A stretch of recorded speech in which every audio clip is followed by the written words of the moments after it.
As we welcome back Danielle to the show, we are launching a new initiative here at 3 News, what we are calling Do It For Danielle. Yeah, we can all do it for Danielle. We want to continue to raise awareness around breast cancer, encourage self-checks and screenings, and open up the conversation. And Danielle, the hope is here that those affected by cancer know that they are not alone, and that is something that really affected you. Yeah, that's very personal to me because I want to take this opportunity to use my experience to help others, because my journey connects back to someone who helped me.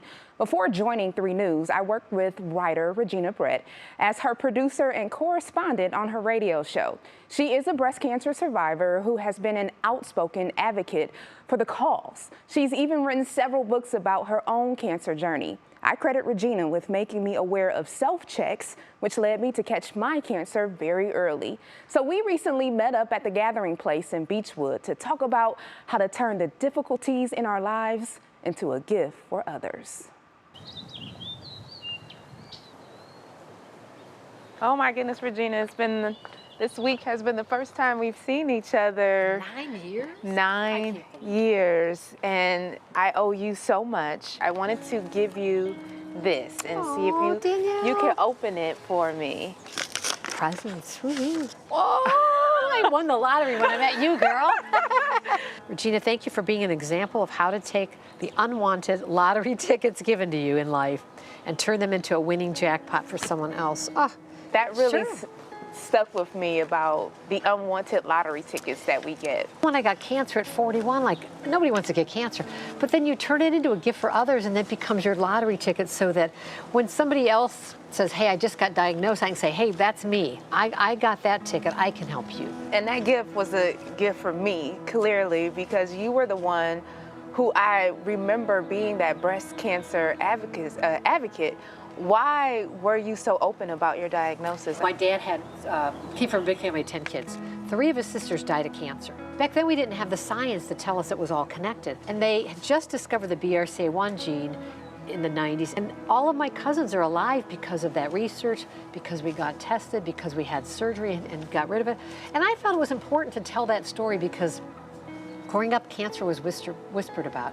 It was kind of like, not that people were ashamed of it, I think they were so afraid of it. But I really believe if you talk about it, then you can do a breast self-exam, you can get your mammogram, you can get tested if you have a genetic history of cancer, and then we can save each other's lives. I appreciate that because you were the person that I turned to when I was diagnosed. I thought about you and I started doing self-exams because of you. And so I think, you know, God, of course, and you really helped to save my life so that I can catch it early. Sometimes people say, I'm tired of all the pink stuff. I'm not, because my aunts were alone when they had cancer. We need to see the face of survival. We talk about being the sorority nobody wanted to join.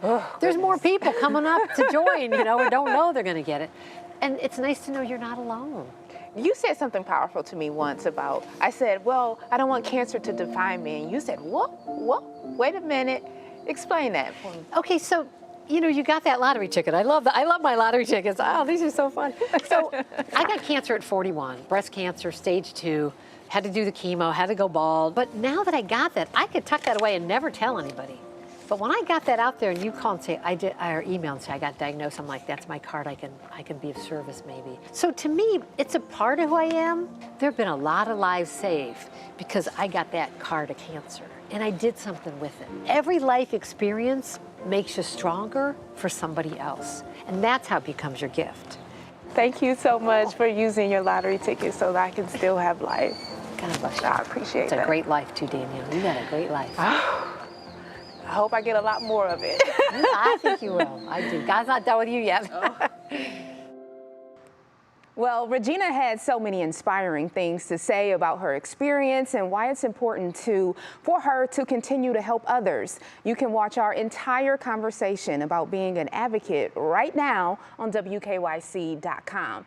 And tomorrow on Go, we will continue my conversation with Regina, but this time we will be focusing on healing and how to approach this next step in my journey, the healing part.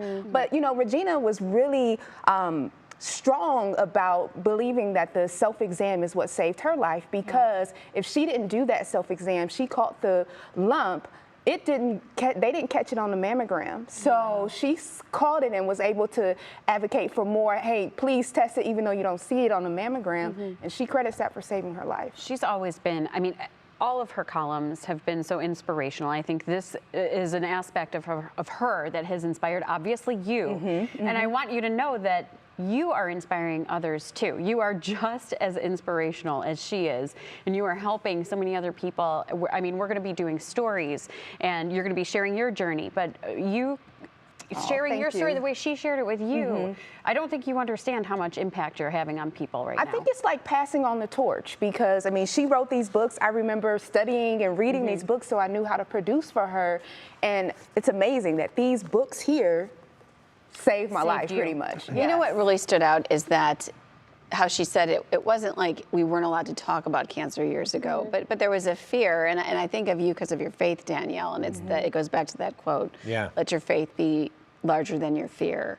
And you're living proof of that, and I think that it's the conversations that matter. And don't you feel like you're empowered because you're talking about it? Yes, and we will cover fear tomorrow. It's what we prayed for and talked about when we learned about this, and I'm just so happy we're here in this position right now. And I thought about how I could watch about 5 to 10, 15 more minutes of that, so I'm glad there's more on I know, me too. wkyc.com. Me too.